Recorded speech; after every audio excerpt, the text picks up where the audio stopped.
Hello, everyone.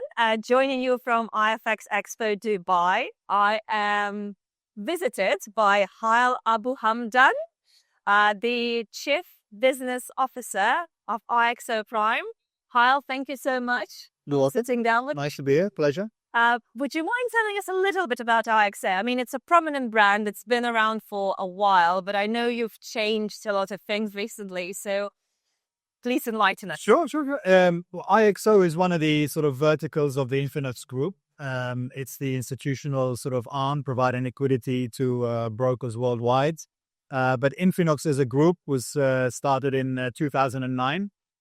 We operate in 15 countries, multi-regulated, and serving clients from all over the world. But through our partners, and also. We have two arms of the business, one that is direct to the clients, sort of a B2C arm, and IXO is our sort of a B2B arm. So providing sort of deep liquidity, good liquidity, and best-in-class execution services to our institutional clients worldwide. Fantastic. We do have quite a few clients working. We share quite a few clients. Yeah. So Hayel, Infinux Group operates in quite a crowded space. Yeah. And I'm just wondering, what's your strategic differentiator today for both your retail arm and institutional arm? What makes you stand out? I mean, we're in an industry where it seems to be spread obsessed. We try and differentiate away from that. We don't look at just spread. We look more at sort of the integrity of the execution. So the reason we do that is that it's very easy to reduce spreads. That's the easiest thing to do. But the technology behind and the infrastructure behind, that's where the sophistication and the differentiation comes in. So we like to differentiate in terms of integrity of the execution, as opposed to just a spread. Our spreads are extremely competitive, but that's easily copied to copy the spread. So it's the integrity, it's the engines behind, it's sourcing the liquidity, working on the speed, working on the slippage. The deeper you have, the faster you are, the less slippage, positive and negative, that you are going to get. So that's where our differentiation package is. We're not purely obsessed on just a spread or just a leverage, if you like. That's very true. And I think 28th of January showed everybody how important it is to choose your counterparties wisely. As you've mentioned, I do agree that after those events, clients do seem to speak more about thinner liquidity that sometimes it just happens because of the market and poor fills rather than the spread.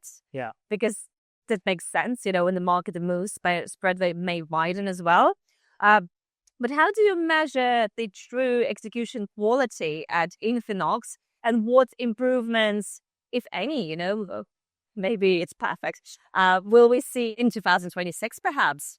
Yeah, I mean, in terms of how we measure it, we don't just measure it as a spread. We measure it as speed of execution, rejection rate, the slippage, positive, negative, depth of the liquidity. So it's more, that's where the work is, and that's where the investment is required.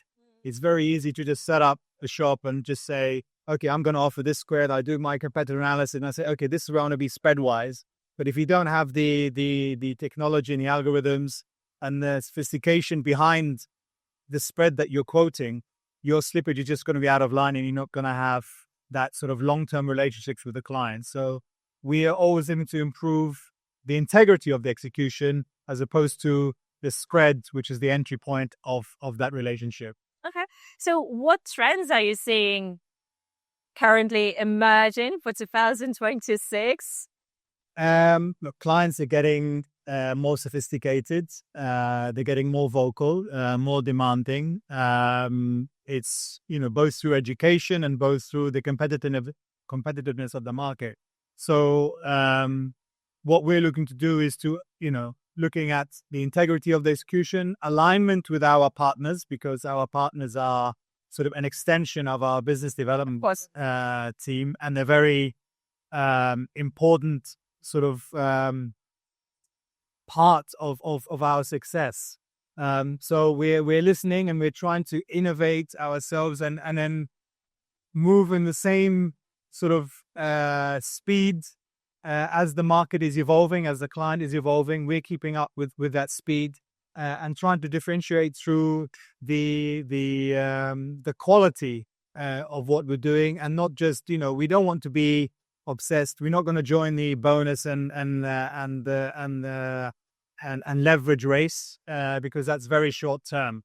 We're looking at providing a quality, always looking to source new liquidity pools, deeper liquidity pools, because when you factor in deep liquidity, improve your speed of liquidity, that automatically improves the slippage of the prices, which at the end of the day, you have happy customers and long-term customers that are looking just beyond that marketing headline that you see some sort of brokers adopting, as we offer this spread or that spread. That's just a race to the bottom, and that's just such short-sightedness.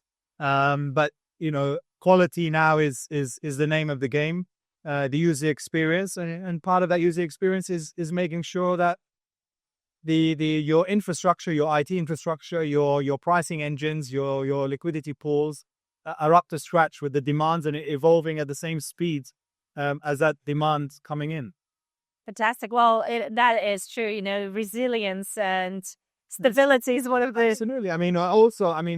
Social trading is becoming more and more professional type of thing. So through our IX social platform at Infonox, we're always looking to improve that. We have some exciting technology releases that are going to be released over the course of 2026. So I'm sure our clients are going to be happy with what's coming out. I can't reveal too much yet. I don't want to sort of stay tuned. Exactly. Stay tuned. But very good things are coming to our product suite. We have been listening, we have been evolving, and we have some exciting times lying ahead. I have one last question for you. This has been incredibly insightful. I'm just wondering if there could be one advice, maybe not financial advice, but just one advice that you could give to brokers or to traders for 2026, what would it be? I think we've seen what's happened recently in the gold market last month. So most importantly is do your homework, do your due diligence. Licensing is very important, and, do your homework. And don't just be blinded by the offer you see in terms of spread. I think test it. It's very easy to open an account with brokers these days. You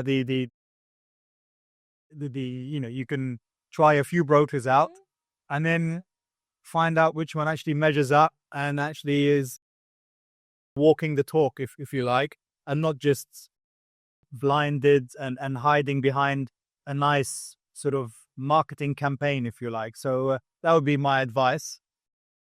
In terms of for trade, that's for traders. In terms of brokers, it's the same.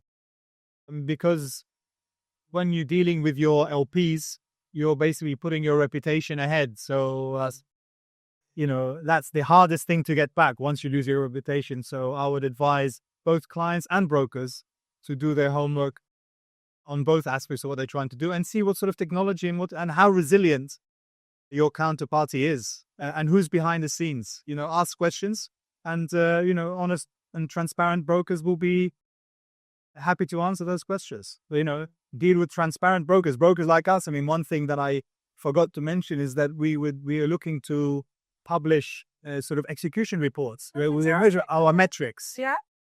Because that's where the real competition is, and that's where the sort of the true professional brokers are going to be rising from the crowd, standing out from the crowd.